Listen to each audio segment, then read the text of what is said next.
Jordan is a writer, editor, and community manager. He received his BA Honours in English Literature from the University of Cape Town. He has a special interest in literary, historical, and contemporary fiction. So, Jordan, yeah, you've done quite a bit of coaching in addition to editing over the years. Can you tell me what's the most fulfilling part of coaching? I think really the connections you make with people and seeing their work grow, seeing their writing style, their story develop, and you just get to be part of such diverse storytelling and make these really real connections. I mean, previous clients still send me pictures of their dogs and their artworks and things. So there's this amazing sense of connection and community built with writers. I say to other writers and stop myself, but I suppose I'm a writer in a sense, but I'm more of an editor.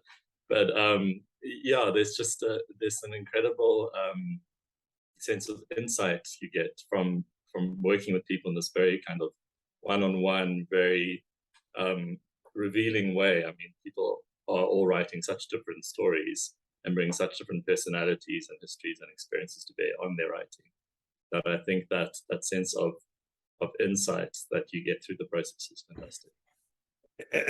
I mean, I say the same thing, and I'm not even involved in the editing or the writing part of things, but actually helping someone achieve their dreams is it's a really gratifying part of working at nownovel, when the you're helping people to achieve something that's a sort of a deep set internal desire, aim, need within them. It's a very it's fun. It's a nice thing to do. Yeah, absolutely. So you've written hundreds of articles over the last few years, and that's not an exaggeration. If you look at them, and I know it's hard to choose just one, but if you look at them, which article or articles do you think people should be paying more attention to or should be reading, and why? I think people should pay attention to reading the things that serve them and that they want to read. So I wouldn't want to determine that too much, but I think I wrote a post on short story structure where I drew on some examples from Gabriel Garcia Marquez, who I absolutely love his writing. It's fantastic, and I think that piece meshed together quite well. I think it's always a challenge with writing to choose which doors to open and which doors to close, and which way the thing goes, and the structure and so forth. And that's one of the pieces I wrote for the blog, where it felt like it all hung together pretty well. But I think writing, it's always a process of you have an idea and then the execution, and the two don't always align completely and perfectly. So there's always a sense of could have been, or I think many writers grapple with that feeling of knowing where you want to draw the line versus where you end up drawing the line, when something is done, when there's something more you could add. It's a kind of endless process, which is also why we update posts on the blog fairly often. Yeah, but I would definitely say that I would like people to read what speaks to them rather than tell people what to read. So we'll add a link to that specific article in the comments. Can you go into a little bit more detail what you mean by which doors to open and which doors to close?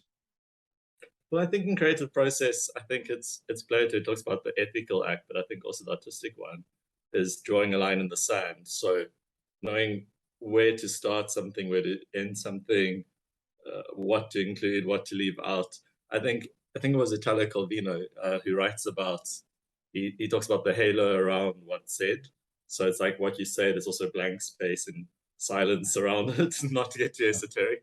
But there's this, in creative process, I think in Japanese music, for example, there's a concept of ma, I think, which is silence.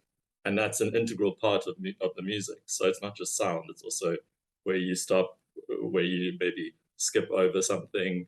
It's a challenge, I think, of all creative disciplines. I mean, art, visual art as well, the blank page where you make the mark. So I think in writing the blog, there's that same that same sense of challenge of that one has in writing fiction as well, of where do I start, where do I stop, what's the scope of this? It's a little bit easier, I think, in nonfiction or in a how to do XYZ type of discussion, because there's a parameter that's a little bit narrower. But I think having those parameters is very helpful in creative process, because it just gives you a sense of shape and scope, and where to start and where to stop. Or it can go on forever. I mean, you could write a blog post that's 100,000 words if you wanted to. So yeah. I mean, I think that's quite difficult for a creative scope. For a writer, knowing the scope of how to tame that, and Yeah. I mean, again, I'm moving to another hat, but looking at your editing work, and you give a lot of critique on writers' work on Now Novels critique forums. Yeah. In terms of shaping, or in terms of anything, what do you find is the most frequently occurring mistakes that people make? It's interesting because I think people make different mistakes, or it's not any mistakes, but it's sometimes someone has very well developed style, but they have a lot of language errors, which are very easy to fix for an editor. I mean, it's always a win for an editor for it to be just remedial little tweaks rather than everything all at once. But I think in terms of beginning writers, often it depends on genre as well. I mean, each genre also has their peccadillos and their tropes, or their things that are maybe a bit played out. Or so there's content issues, there's language issues, there's style, idiom, and it's not always even an issue. It's just sometimes people make choices that maybe X choice doesn't fit with Y format or genre, or so it's not just a matter of the errors people make, but also what works and what doesn't work, I suppose. And one only gets a sense of that through doing a lot, through editing a lot, through writing a lot. So I think that's it's a hard thing to answer, because there's not one single thing.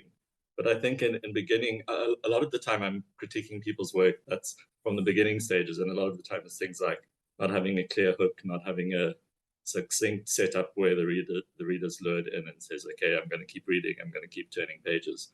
So I think there's that element of understanding how a story works, and the crucial parts of a story that I think comes with experience, and also just with lots of reading. So I'm going to ask you a question that you haven't been prepared for. So I'm going to make it a difficult one to encompass a lot of the skills that you pursue. So I think there's going to be, well, if you had the ability to tape one post-it on all the writers that you see computer, so that they would follow this this sort of rule to improve their writing. But you have a post-it size piece of paper. I mean, I know there's things like show don't tell, or and there's all sorts of adages and ways of writing. Yeah. If you could think of that, what would you think is would be the most valuable piece of information you can give them? You're asking an indecisive person very difficult questions.